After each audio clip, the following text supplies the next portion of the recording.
I suppose everyone starts their day differently, but when you're 78, you don't have as many choices left. I wake up at 6 a.m. every morning, whether I want to or not.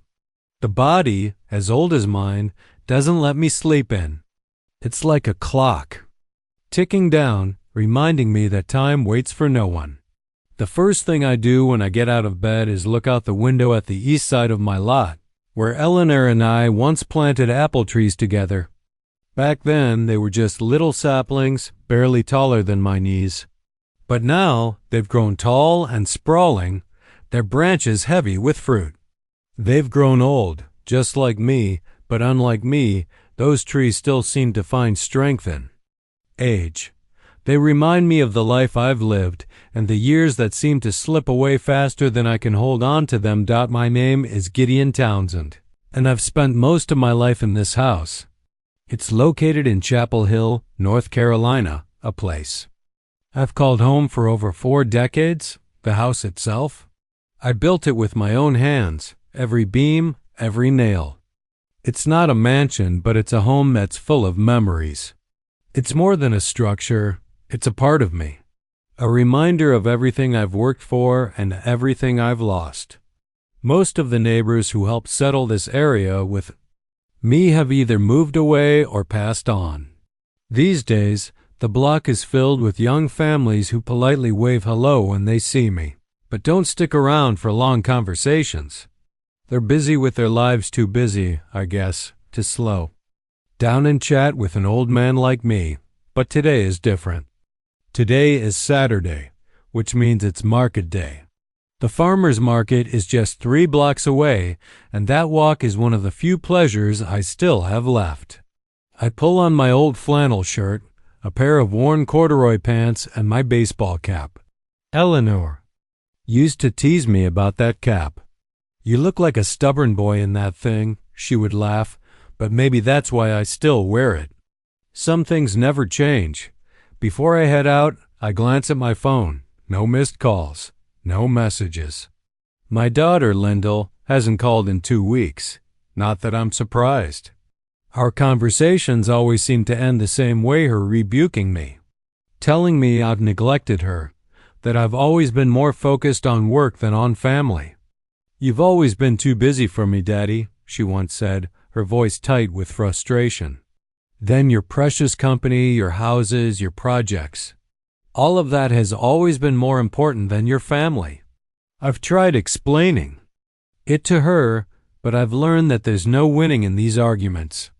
I could remind her that it was that very precious company that helped pay for her college education, that it was my hard work that allowed her to buy her first car and make a down payment on her own home.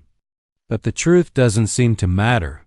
She sees me as the source of her frustration, and no matter what I say, I can't change that. I step out the door and begin my walk down Franklin Street, waving to Paul Abbott, a neighbor of mine who's busy mowing his lawn. He's probably about 65, but by my standards, he's still a young man. Paul's the only neighbor who regularly stops by for a beer and to catch a few innings of baseball with me. "What's up, Gideon?" he calls out across the lawn. "Not dead yet," I reply with a grin, my usual joke, and we both laugh. It's moments like this, simple and familiar, that keep me going. When I arrive at the farmer's market, it's buzzing with people.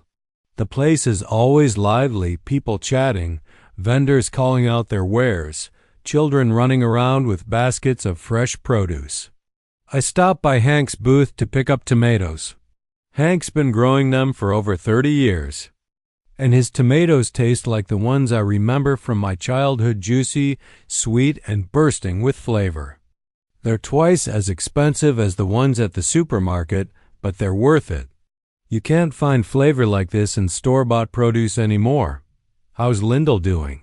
Hank asks, his voice full of concern as I pick out the reddest tomatoes. "Fine," I say, forcing a smile. "Busy with work and the kids." It's easier to lie than to admit the truth. The truth is, Lyndall only calls when she needs something, and the rest of the time, she avoids me. But no one wants to hear that. They don't want to hear that your only daughter sees you as a source of her problems, or that she only visits when it's convenient for her. I finish my transaction with Hank and start walking back home, my mind wandering. The sun is higher in the sky now, and I can feel the heat on my back. As I walk, I feel a slight pain in my left arm. It's nothing major, just a twinge of discomfort. But it's a reminder that age is catching up with me, and there's nothing I can do to stop it. The pain isn't new. It's been happening more often lately, but I'm too stubborn to go to the doctor. What good would it do? Doctors just tell you what you can't do, what you shouldn't eat, and then they hand you a prescription that only makes you feel worse. So I push through it. It's just age. When I get home, the silence greets me. The house feels empty, even, though it's still the same place I built all those years ago. It's a 2-story house with 4 bedrooms, too big for one old man, but I can't bring myself to sell it. Every beam, every nail holds memories of Eleanor, of Lyndall when she was young, of the life we shared. After Eleanor died, 8 years ago, Lyndall insisted I sell the house and move into a boarding home for the elderly. "You need care, Dad," she said. "There will be people your age there." But what she really meant was that she needed the money. Her husband, Richard, had never been able to hold a job for long, and Lyndall had inherited my pride, but not my business sense. I throw the tomatoes onto the kitchen table and head to my office, a small room in the back of the house where I keep all my papers and tools. It's also where my old drafting table sits, gathering dust. I never took to computers, though I had to use them toward the end of my career. On the wall is a picture of me, Eleanor, and a 5-year-old Lyndall in front of this very house. We're all smiling, and I think that was the last time Lyndall's smile was genuine toward me. After that, it all changed.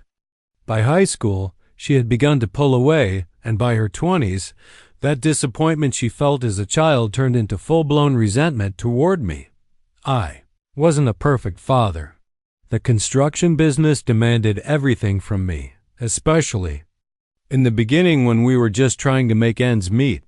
I missed a few school performances, a couple of parent-teacher conferences, but I always provided for the family. Always made sure Lyndall had everything she needed and more. But she only saw my absence at dinner, my missed calls, my long hours spent away. I open a folder containing the will and other documents. After our last argument, I made some changes. I haven't excluded Lyndall completely. She's my daughter. After all, but I've secured most of the assets from her impractical husband. I set up a trust for my grandchildren, Oliver and Isabella. The money will go toward their education, not toward Richard's next failed business venture. The house was a different matter. Lyndall had been dropping hints for years about selling it, but I wasn't foolish. I knew exactly what she was after. I couldn't let her sell this place without my permission. So I made sure the house was protected legally. I knew a few tricks from my years in construction.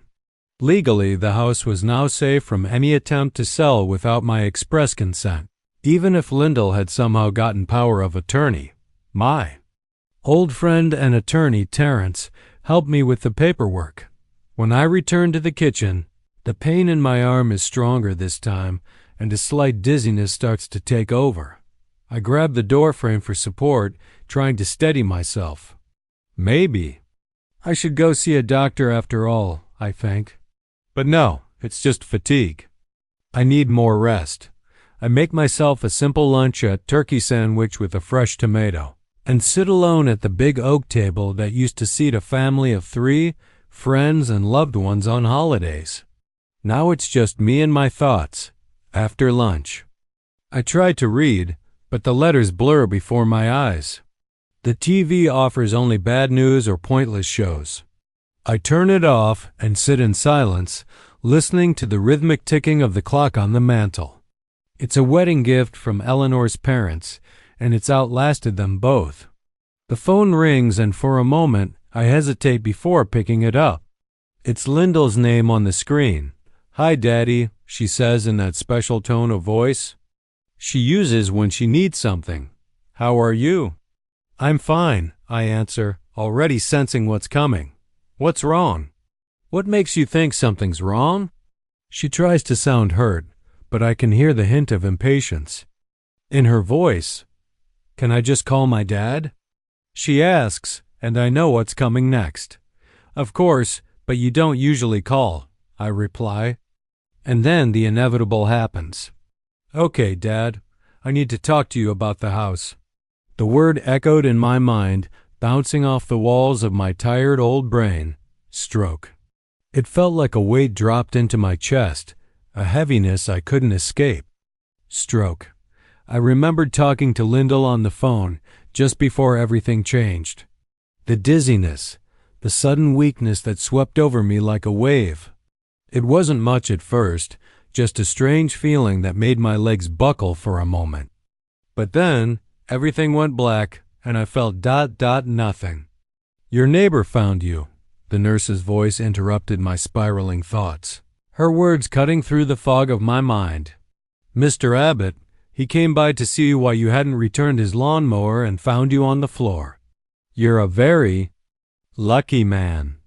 If he hadn't found you so quickly, the consequences could have been much worse."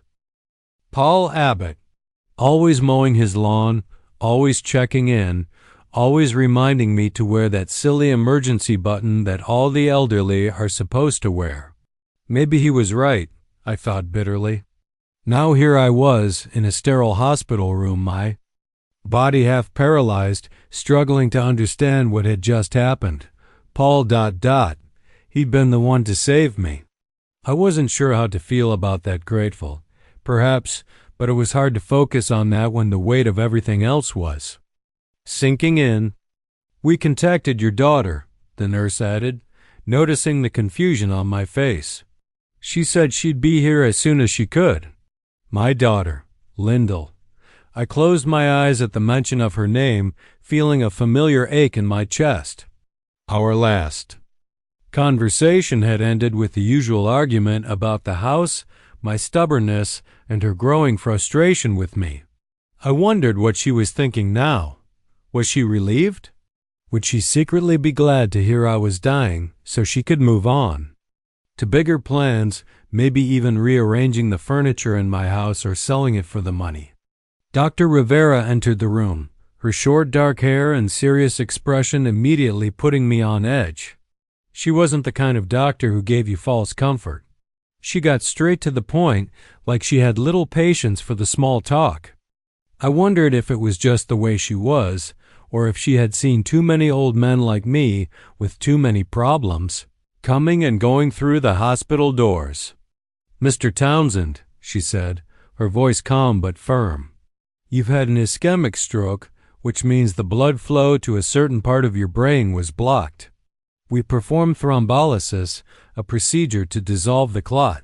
You're lucky you got here in time." I listened intently, trying to wrap my head around what she was saying. Stroke, a blockage, thrombolysis. I understood the words, but it felt like they belonged to someone else's life, not mine. "You're lucky," she repeated, as though the fact that I was still alive was something to celebrate. Maybe it was. But all I could focus on was the tightness in my chest, the dizziness that still hadn't fully passed. "The right side of your body is temporarily paralyzed," she continued, "and you're also experiencing aphasia, which is a speech impediment. But with proper rehabilitation, there's a good chance of significant recovery." I tried to nod, to show her I understood, but even that simple movement was difficult. My head felt like it weighed a ton, and I could feel the heat of frustration building in me. "You need to rest," Dr. Rivera went on, oblivious to the swirl of emotions I was feeling. "While you're here, we'll start your rehabilitation. Once you're discharged, you'll need to continue outpatient therapy." Her words felt like they were coming from a great distance, as if I were hearing them underwater. She turned and left, leaving me alone with the thrum of my pulse and the empty feeling in my chest. The quiet of the hospital room enveloped me, and through the small window I caught a glimpse of the world outside.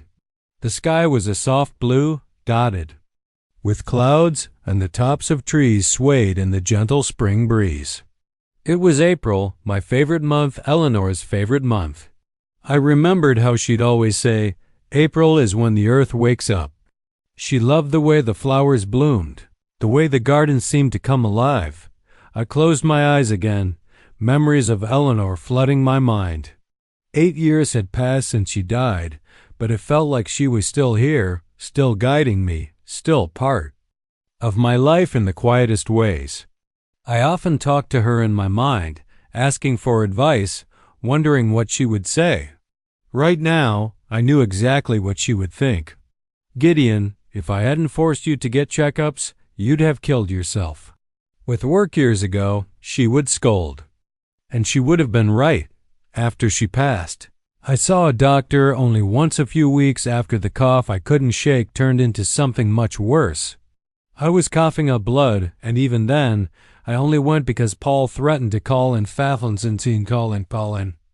ambulance if I didn't get checked out myself. The doctor diagnosed me with pneumonia, but that was about the extent of my medical care.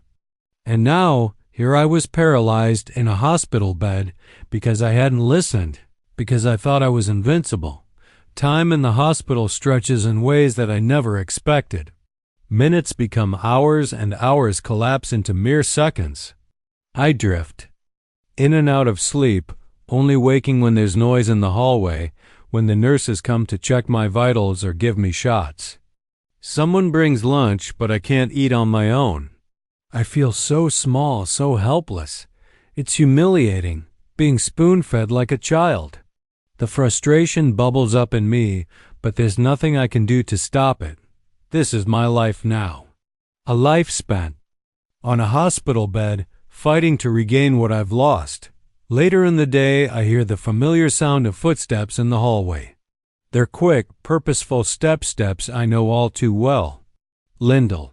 I can tell it's her from the way she walks, like she's late for an important meeting.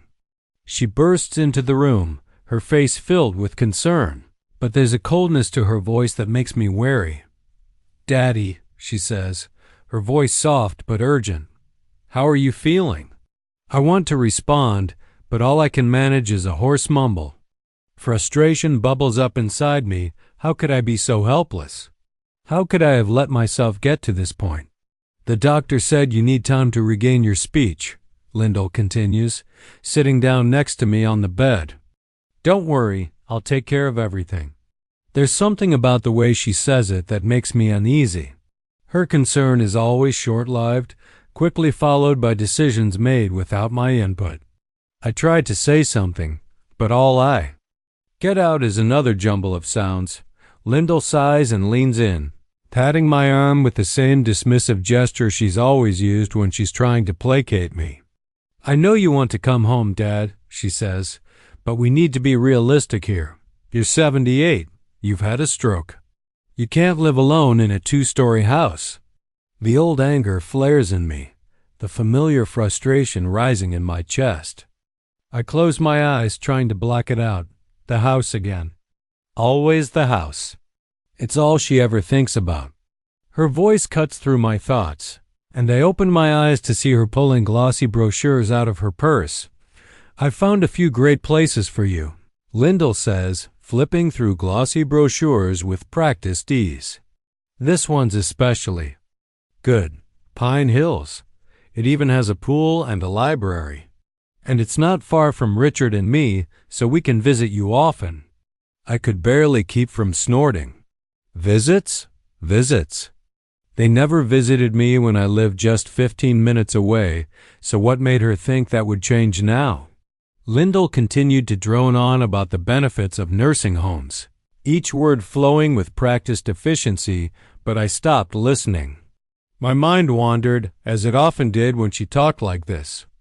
I couldn't help but drift back in time to when I first began to notice this dominant trait in my daughter, the need to control everything and everyone around her. It wasn't always this way, of course. There was a time when Lyndall was full, of life, open-hearted and eager to please, but somewhere along the way, she had changed. I first saw it when she was 13, of all ages. Eleanor and I had planned a family vacation, and I decided to ask Lyndall where she'd like to go. Simple enough, right? But without a second of hesitation, she said, Lake Lure. That was it. No deliberation, no exploration of other options. Just Lake Lure. But we went there last year, I pointed out, trying to offer some variety. Why don't we try something new? Maybe the mountains? You've never been hiking or rock climbing. It could be fun. No, she snapped, her voice sharp. The lake is better. I can water ski there. The mountains are boring. There's nothing to do. Eleanor tried to negotiate, to suggest something that might satisfy all of us, but Lyndall was resolute. I won't go anywhere else. If we go to the mountains, I won't go at all. There was no compromise in her. It wasn't just a preference. It was a command. In the end, Eleanor and I gave in. We went to Lake Lure. The next year, we went there again and again. It became a pattern. Lyndall decided what she wanted, and she got it no matter the cost. There was no room for discussion, no space for anyone else's desires. When Lyndall turned 16, she announced she wanted a car. All my friends get cars for their 16th birthdays, she said, her tone self-assured. I tried to offer a more measured solution. We can help you buy a used car if you get a summer job and save up half the cost. It'll teach you responsibility. That's not fair, she retorted sharply. Why should I work when you have plenty of money? You're just greedy. It's not about money, Lyndall, I explained, trying to stay calm. It's about responsibility.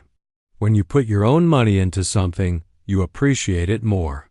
You just don't love me, she shot back, slamming the door to her room. The words stung, and I was left standing in the hallway, wondering. Where I went wrong. In the end, Eleanor and I bought her the car. It was a used Ford, nothing fancy, but it was enough.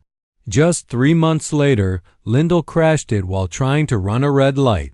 Thank God she wasn't hurt, but the car was totaled, beyond any hope of repair. I wasn't angry at her, at least not at first. I figured it was a lesson learned. But Lyndall didn't see it that way. Instead of taking responsibility, she blamed the traffic authorities. The intersection is poorly organized, she said. She didn't apologize for the accident. She didn't offer to help pay for the damages. Instead, she started hinting no, demanding that she needed a new car. You spoiled her, Eleanor said to me at the time. We both did. You've given her everything, and look what it's done. She's selfish. Maybe Eleanor was right. Maybe we had given Lyndall too much. But I couldn't shake the feeling that I had failed her somehow. I had tried so hard to give her everything I didn't have as a child. My father was a plumber, and my mother worked in a laundry. We lived modestly, but they taught me the value of hard work, the importance of earning a living with your hands. When I turned 12, my father started taking me to work with him. By 16, I could install a sink, fix a leaky pipe, and get my hands dirty just like him. It was my father who inspired me to pursue a career in construction. He'd always say, it's always better to build something with your own hands than to sit in an office all day. I went to technical college, studying engineering, and worked on construction sites to pay for my studies. It wasn't glamorous work, but it taught me something valuable. During my 3rd year, I met Eleanor, who was studying accounting. She was different from anyone I had ever known, grounded, sensible, and so full of life. We married a year after graduation. The first few years were tough. I worked for a small construction company, and we struggled to make ends meet. But Eleanor stood by me.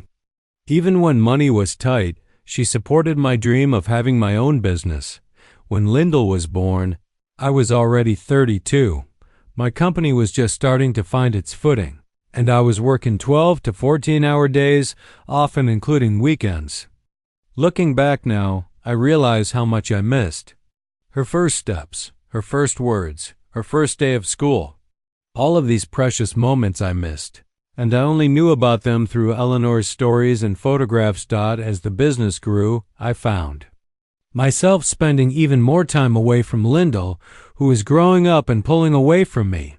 By the time the business was stable, it was too late.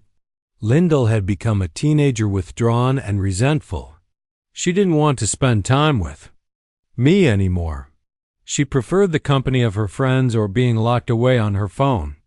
I tried to make up for lost time. I suggested joint trips, tried to take an interest in her hobbies, but she always saw my efforts as clumsy, as insincere. "You think you can just buy my love?" she said one day when I offered to pay for a summer camp in the arts, something she had been passionate about. Where were you when I really needed a father? It was painful, but it was also fair. I couldn't go back and undo all the missed moments.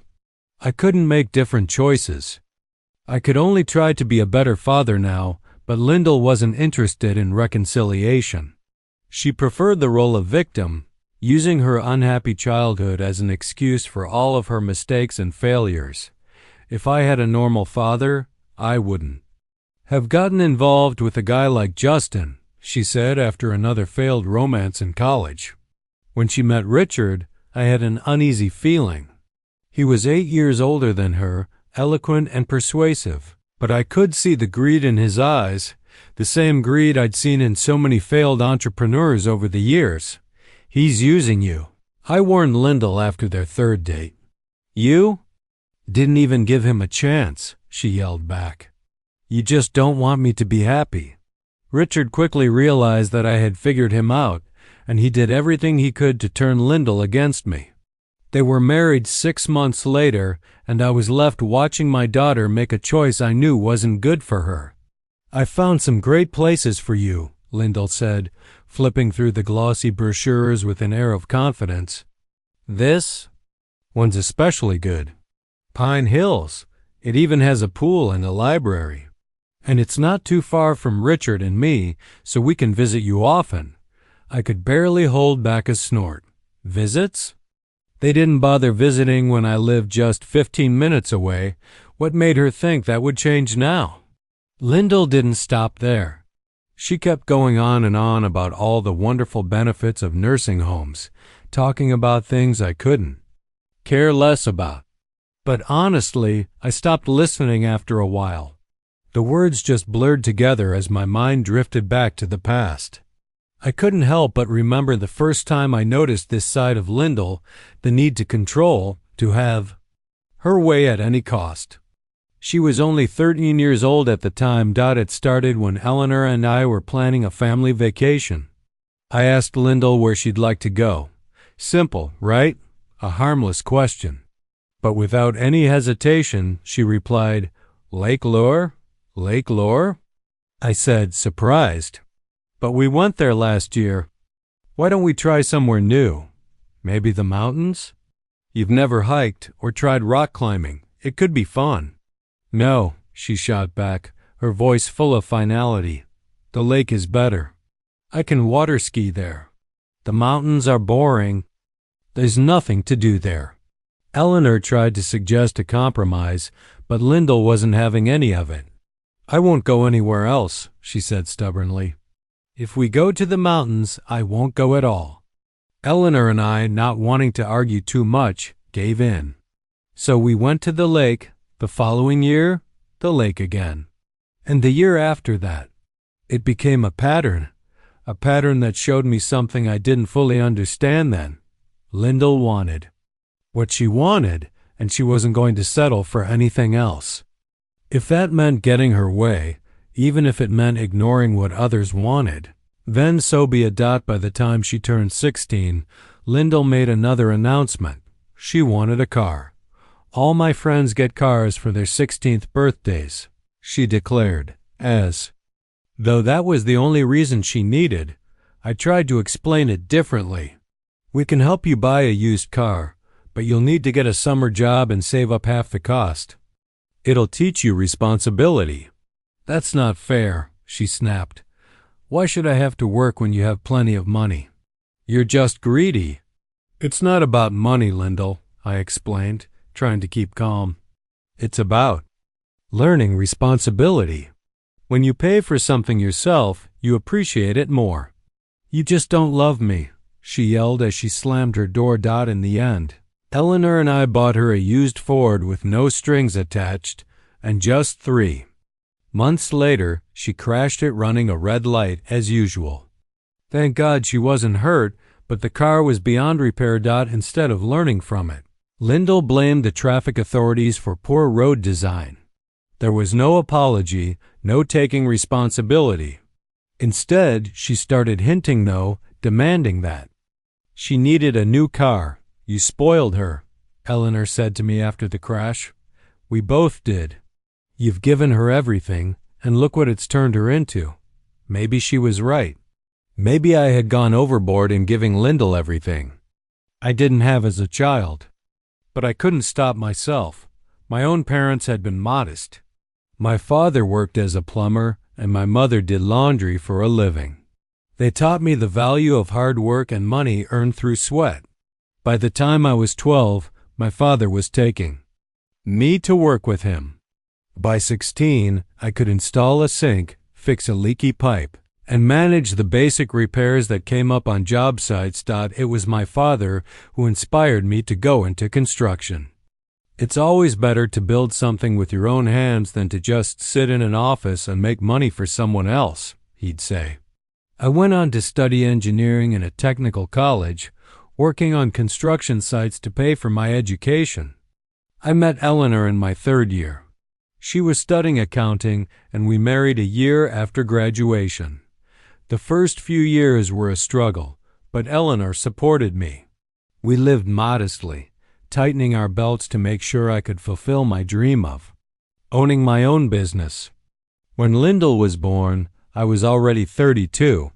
My business was starting to stabilize, but I was still working 12 to 14 hours a day, including weekends.